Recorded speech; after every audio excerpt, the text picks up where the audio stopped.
Okay, so in this video I'm going to have a look at the formal proof of the Moivres theorem using induction. So remember, for doing a proof by induction, we have step 1, prove true for n equal to 1. Step 2, assume true for n equal to k. And step 3, prove true for n equal to k plus 1. Now here's the Moivres theorem. Here's what it'll look like in your log tables. So or times cosine theta plus I sine theta all to the power of n. That'll be equal to or to the power of n cos n theta plus I sine n theta. Okay, so let's prove this true for n equal to 1. So on the left hand side here I'd get or times cos theta plus I sine theta all to the power of 1. And on the right hand side that would be or to the power of 1 times cos of 1 theta plus I sine of 1 theta.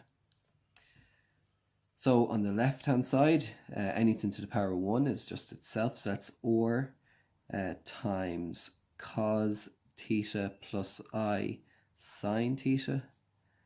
And then on the right hand side, or to the power of 1 is or, and then cos of 1 theta is just cos theta plus I sine of 1 theta is sine theta. So I have the left hand side is equal to the right hand side, or cos theta plus I sine theta is equal to or cos theta plus I sine theta. So therefore it's true for n equal to 1. Step 2 then is assume it's true for n equal to k. So basically just take this first line here and sub in k. So that'll be or times cos theta plus I sine theta to the power of k. And that will be equal to or to the power of k times cos k theta plus I sine k theta. So that's an assumption that we make that we'll use in step 3. Step 3 then is prove true for k, or for n equal to k plus 1. So first thing is I'm going to write out this line here with k plus 1 instead of n. So that will be or times cosine theta plus I sine theta all to the power of k plus 1 equal to this one now, or to the power of k plus 1 times cos of k plus 1 theta plus I sine k plus 1 theta. So what I'm going to do now is I'm going to work on the left hand side to make it equal to the right hand side. When I'm doing proof by induction, that's the way I always do it. Manipulate the left hand side to make it equal to the right hand side. I think that's the best way to do it. Some people will work on both sides. I don't like to do that. I like to keep this constant and work on this side here.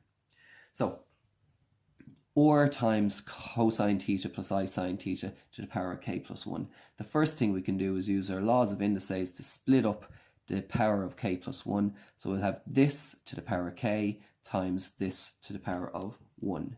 So that'll be or times cosine theta plus I sine theta to the power of k, and times or cosine theta plus I sine theta to the power of 1. And that's equal to, we're aiming for the right hand side. So I'll just write down my equal sign here each time.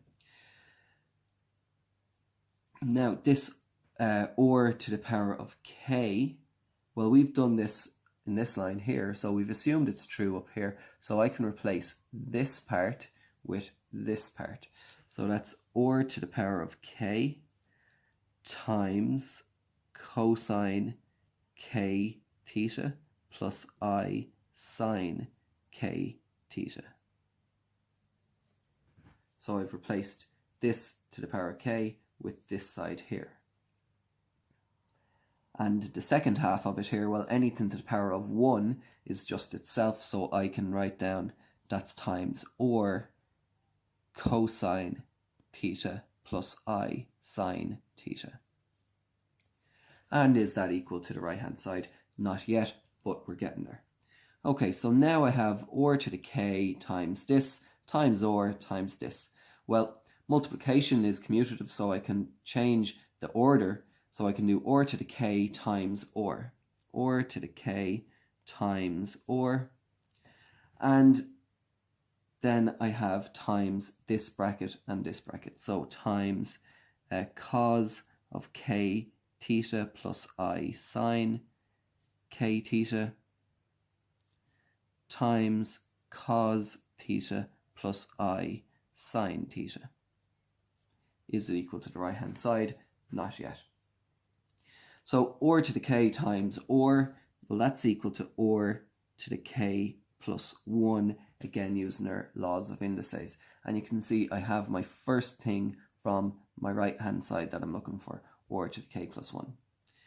Now I'm going to multiply this then by, well, I have two brackets here, each with two terms, so I'm going to multiply first by first, second by first, second by second, first by first, first by second, second by first, second by second. So cos k theta times cos theta is cos k theta cos theta. Then the second by the first, so plus I sine k theta cos theta. Then I'm going to do the first by the second, so that'll be cos k theta by I sine theta. I'll bring the I out in front, so plus I cos k theta sine theta. That was the first by the second. And then finally the second by the second. So that would be I by I is minus 1. So that'll be minus, I by I is I squared. I squared is minus 1. So minus sine k theta sine theta. Sine k theta sine theta. So multiplying that out, tricky enough. Just make sure if you're unsure, just have a look over it again. So it was cos k theta by cos theta. It was I sine k theta by cos theta.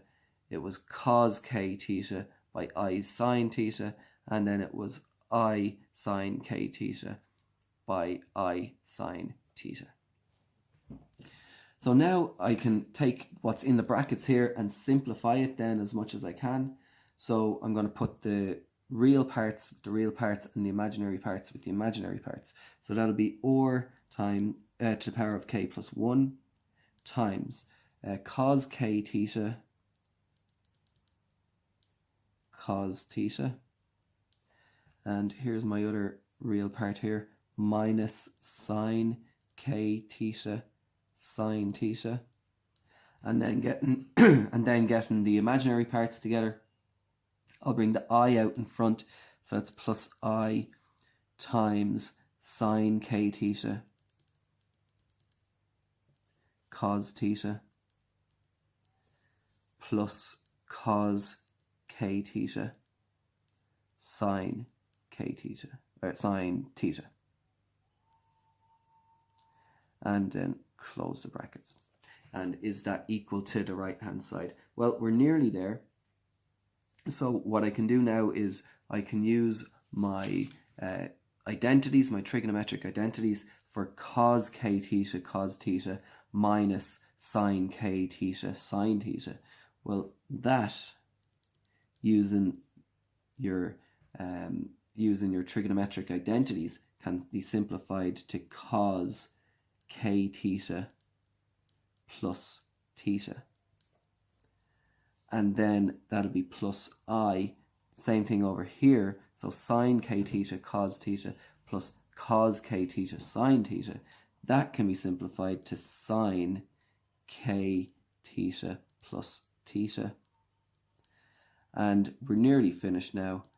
All I need to do is factorize these bits here into brackets. So or to the power k plus 1 is times cos, well, k theta times k theta plus theta. I can factor out theta and be left with k plus 1 times theta plus I sine, same thing, factor out the theta, I get k plus 1 theta, close brackets.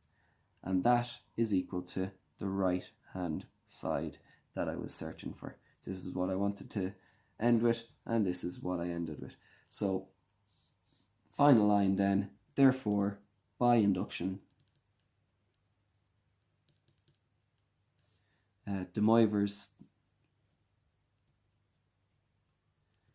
theorem is true for all n an element of the natural numbers. Okay, so just to recap over it, step 1, prove true for n equal to 1. So start with what's in your log tables and then sub in 1 for n, and you get the left hand side equal to the right hand side. Step 2, assume it's true for n equal to k. So from your log tables, substitute k in for n. And then step 3, prove true for n equal to k plus 1. So write it out left hand side and right hand side again. Put in k plus 1 instead of n here, here, here, and here. And then just work on the left hand side until it's equal to the right hand side. This is one of those things that you're just going to have to learn off by heart. Some of it, when you're in here, you can work through using your algebra and your trigonometry, but it's basically something that you should just learn off. So best of luck in the exams. Thanks for watching, and I'll see you in the next video.